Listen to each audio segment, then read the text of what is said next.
thank you so much for having me on TechTalk. I highly appreciate it.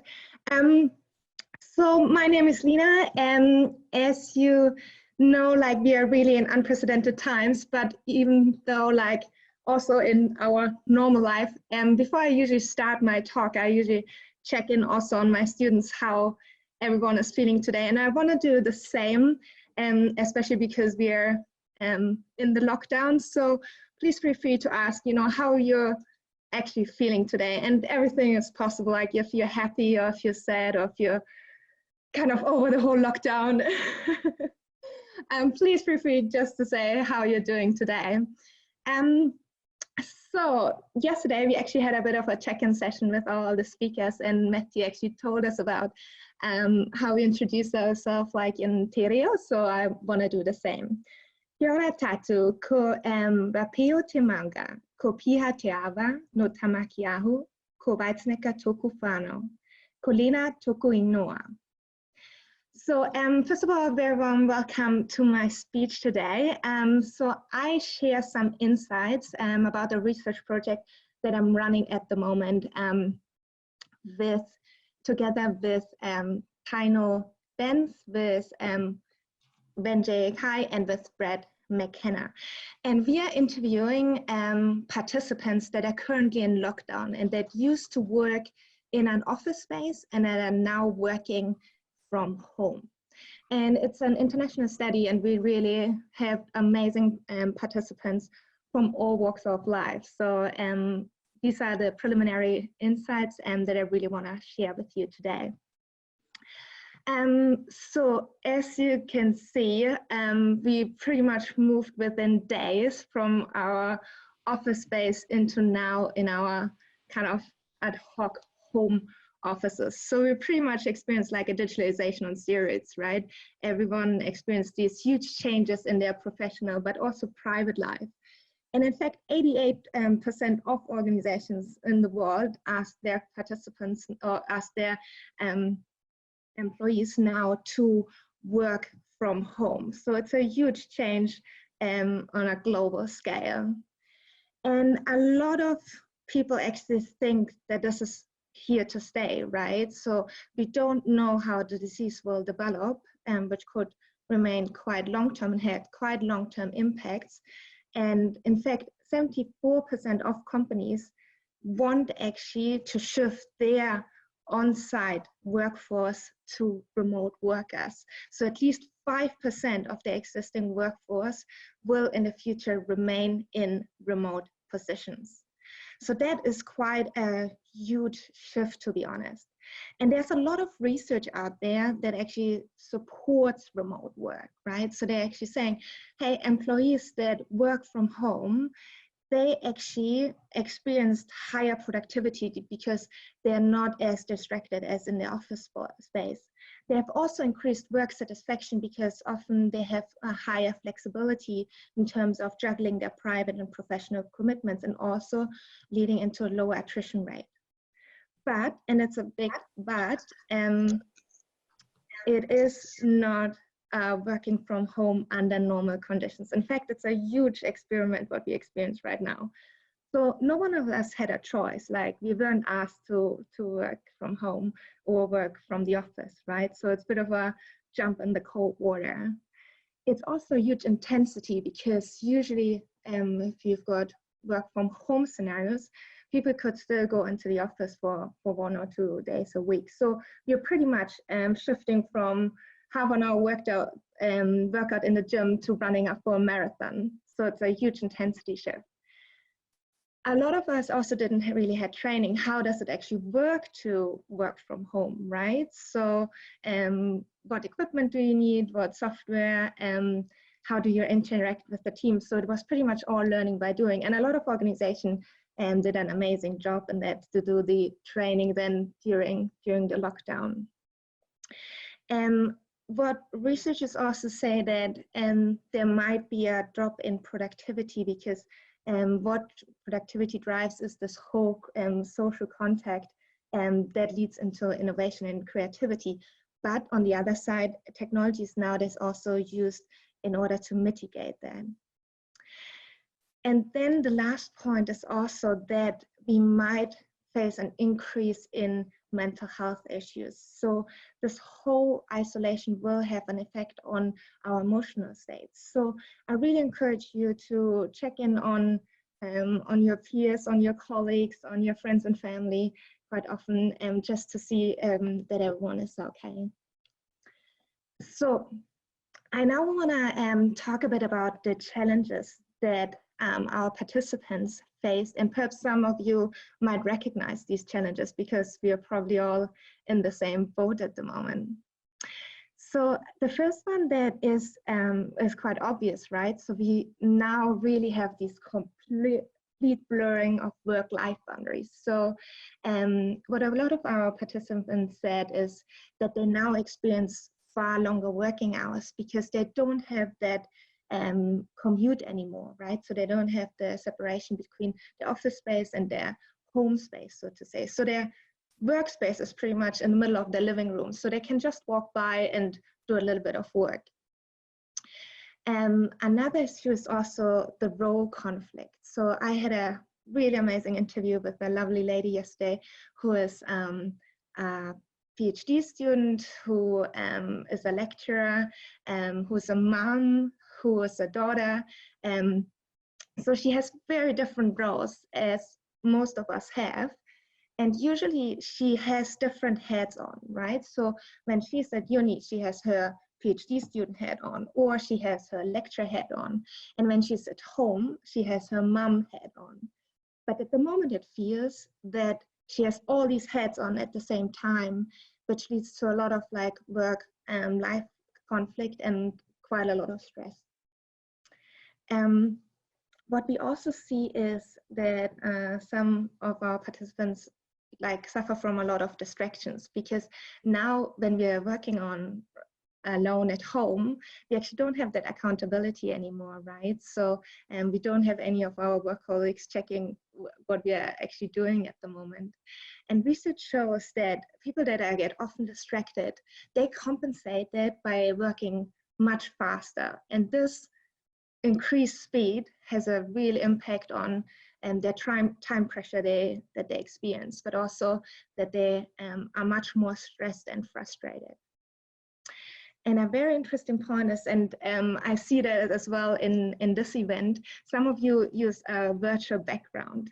And this is also what we've seen is kind of now a lot of people actually feel intruded in their private life, because it is almost, when we have meetings, that if we would invite our colleagues or our clients into our living room, which is actually quite a big step.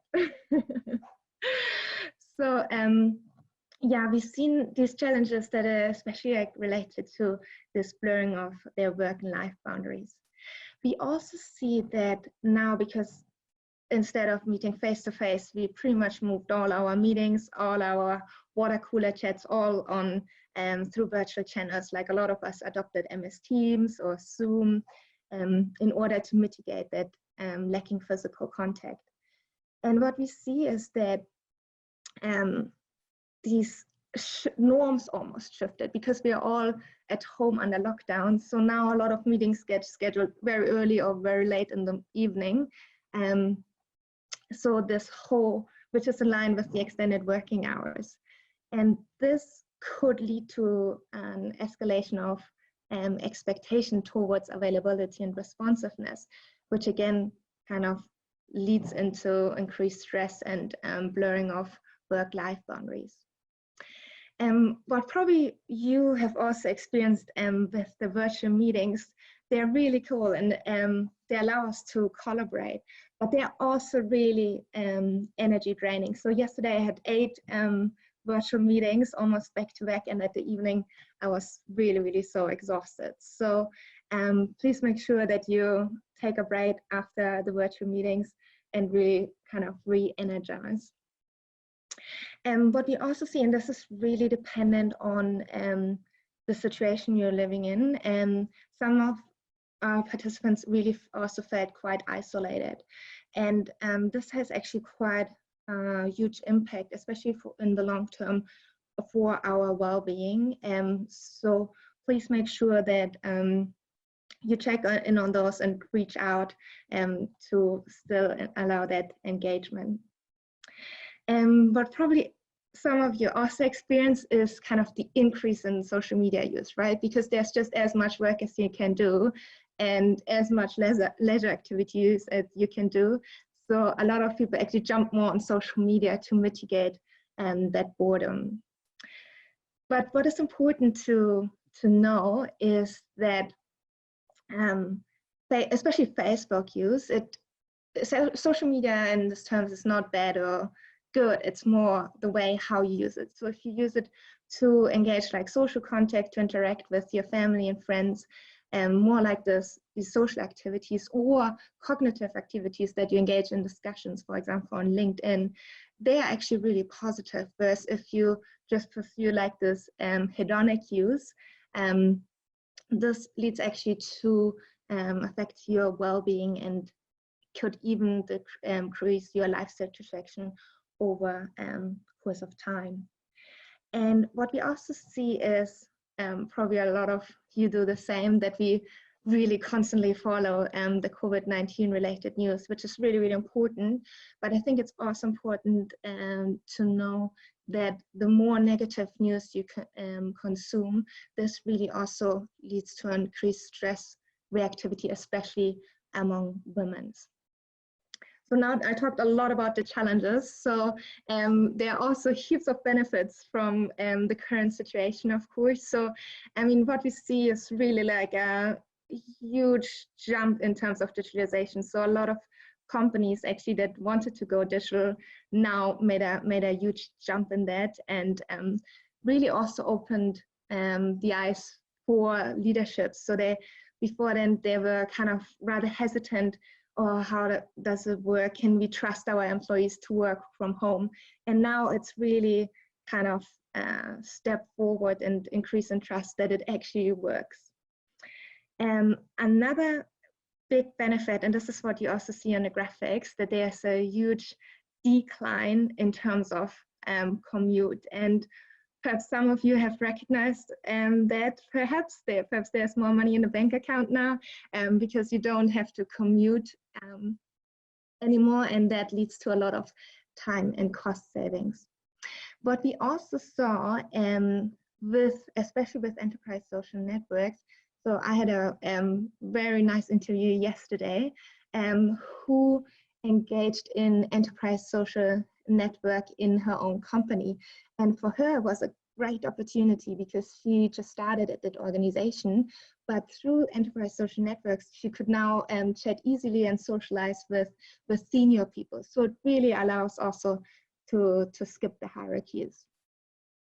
What we also saw is that now, because people have to move in that online environment, they pick up a lot of virtual tools. So instead of putting like post-it notes on the wall, they can now use digital technologies and use, like, for example, Miro, so everyone can work collaboratively on the Kanban board.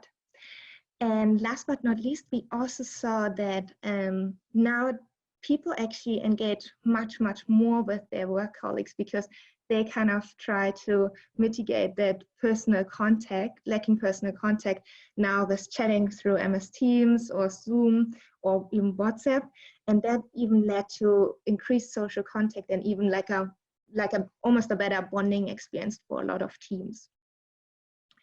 So now I talked a lot about the challenges and the benefits. So now I want to conclude with some work from home hacks that you hopefully embrace. So I don't know if you've heard about the Pomodoro technique, but this is a really amazing technique to stay focused, especially in the distractive environments that we are at the moment. So it's kind of like a timer where you focus for 20 or 25 minutes on one specific task. So you're not allowed to do anything else. And then you have 5 minutes to take a break and check your social media or talk to your flatmates.